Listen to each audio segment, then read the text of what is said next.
ANOE Extreme Media UJ. Subscribe for all updates.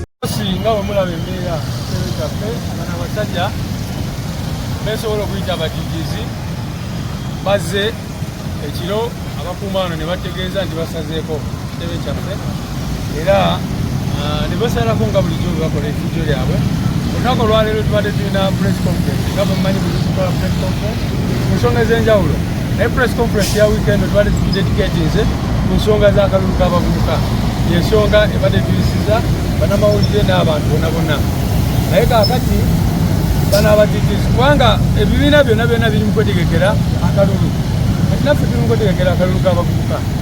Naye kati olaba embeera gye bataddeko ne bajja ne badiployinga kivumirira ne sekumirira yena tosobola kugamba nti ebibiina ebirala mwalaba bano bannamyalo jusi baali balina olukungaana, poliisi negenda ne baprotectinga nga boogera ku protest vote yaffe. Kati bo tebaagala ffe abayinyonyole protest vote yaffe, bakkiriza bali okuvaayo ne bagikotogera, naye ffe banyiniyo bali mugezaako okutulemesa okunyonyola bannansi. So tukubiriza abavubuka kubanga kati display yatandise ya registers, era yensonga enkulu gye tubadde twagala kwogerako olunaku olwaleero, okukubiriza abavubuka mu ggwanga lyonna lyonna bagende bakebere amanya gaabwe mu nkalala z'abalonzi, bameke sure nti bali eligible okwetaba mu kalulu k'abavubuka. Naye kati efujja omulirabire bataddeko. So mugenda kuzaako ki? Well, tujja kutuula tudisikasinga ekyokukola, naye nga bwe mmanyi juzi bajja wano ne bakola bino byennyini era ne bayingira mu kitebe ne bappa ebintu ne bakola ki ebyo. Tusazeewo nti tugenda mu kooti era munaku tono mujja kulaba nga tugenda mu kooti kubanga gye muvuddeko twawandikira IGP tetumugamba mukomyewo ebintu byaffe ebyalimu computers, sente, empapula zaffe nyingi nnyo n'ebirala bwe bityo. So tugenda mu kooti ku nsonga ezo, naye nekino kyennyini kye bakoze olwaleero tugenda kulaba kujja okukihandolinga. Naye bino byonna tebiraga nti bali strong, tebiraga nti gavumenti ya Museveni eri strong, kiraga butiitiizi, kiraga nti batidde nnyo. For our English audience, what would you want to tell them about what is happening? These people are cowards. The regime is cowardly because we invited the media today and we had the regular press conference to talk about youth elections today, what we call the protest vote. And you know what? This is what they are doing now. I've even been told that they've deployed around Magere, some places around Magere. So they're just scared. We are just entering an electoral season where other political parties are busy planning elections and all that. But you see the situation here at our offices and all that. We condemn that. Let's show them something. What are you doing? Well, the last time they came here, raided and entered our offices, did all sorts of things. We are going to court because the first step was to write the IGP demanding the return of our items.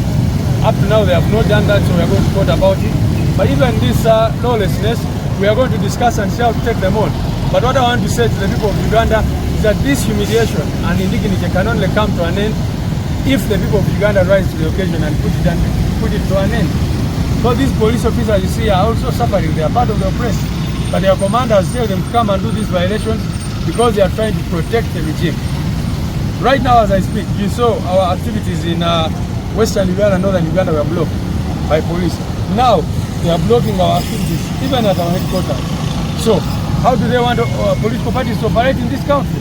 If they tell you cannot move out there, you cannot even do your activities at your headquarters, at the party headquarters.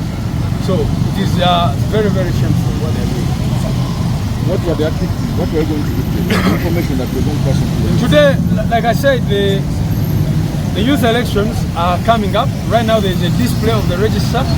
We had invited these young people to come and really tell them about this youth election, task them to go and check their eligibility to vote, make sure that everything is in order. We've been getting complaints already from different parts of the country that there are very many ghost voters in these registers. So these are some of the things we want to talk about, and we are invited to talk about. But because the regime is cowardly, they fear even their own shadows. This is what they have decided to do. Ale,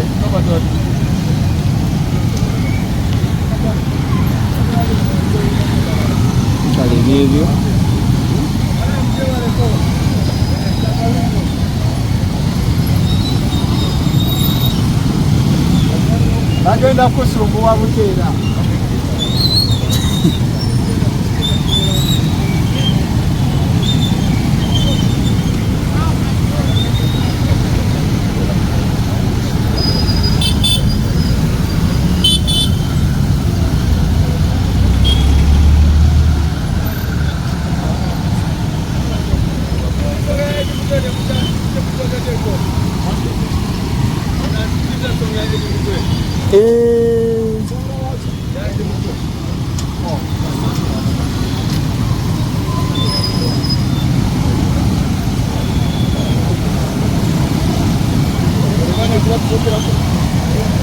Ebyo biri mugenda mu maaso wano eno National Unity Platform.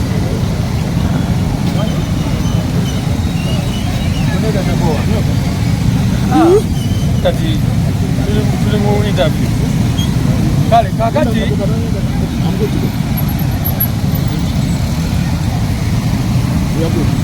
efujjo lye batukolako bannange mulira baligenda mu maaso. Olunaku lwakyo bakutte muganda waffe Edi Mutwe abadde ku mukolo ne bajja ne baleeta drone ne baleeta amagye n'ebirala ne bajja ne bamuwamba. Tetumanyi waali wetwogerera newankubadde information gye twafunye olunaku lwakyo nti bamututte ku CMI. Edi Mutwe yeegasse ku bantu bangi nnyo, mukimanyi bulungi okuviira ddala mu 2021 baze era nga bakyagenda maaso n'okuwamba abantu baffe bangi nnyo.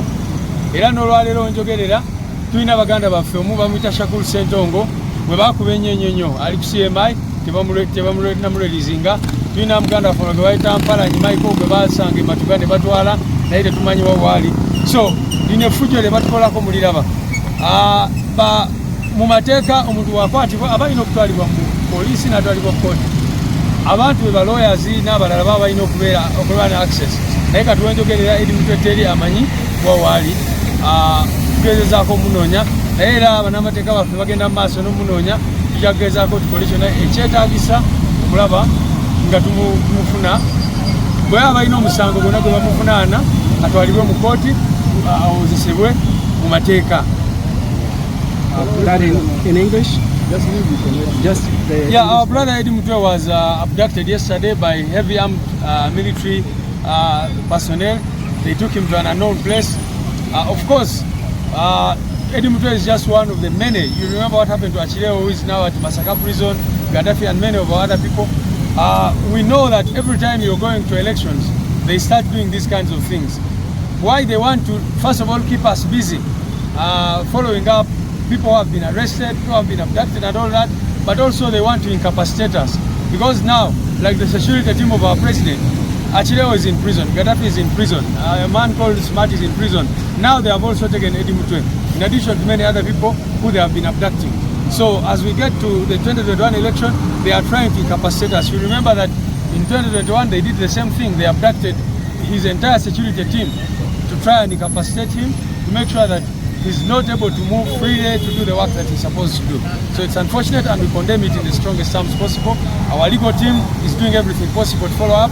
But what I want to emphasize is that we shall only put this to an end when the Museveni regime falls. Short of that, we should not expect any miracles. We should know that the most important thing is to make this regime fall.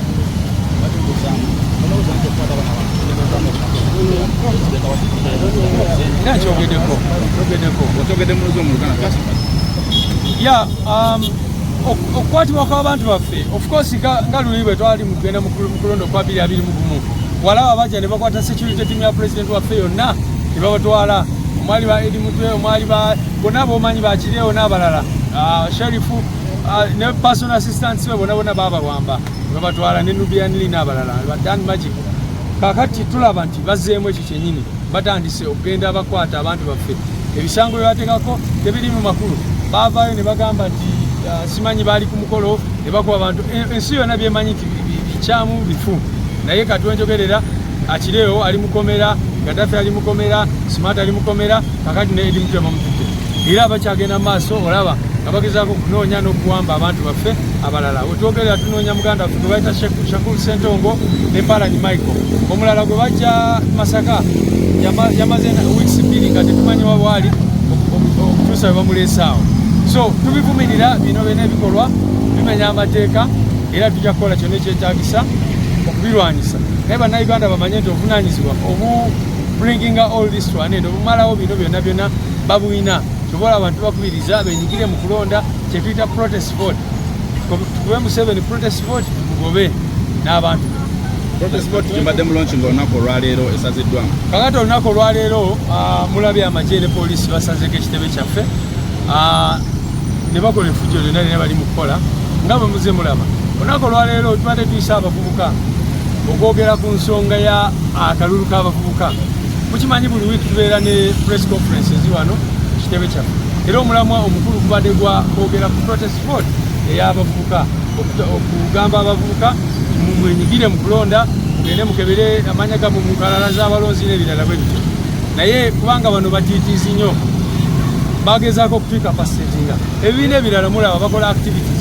Aba NRM buli weekend kati babeerayo n'emikolo ne rallies, naye ffe baagala tukumira ku headquarter.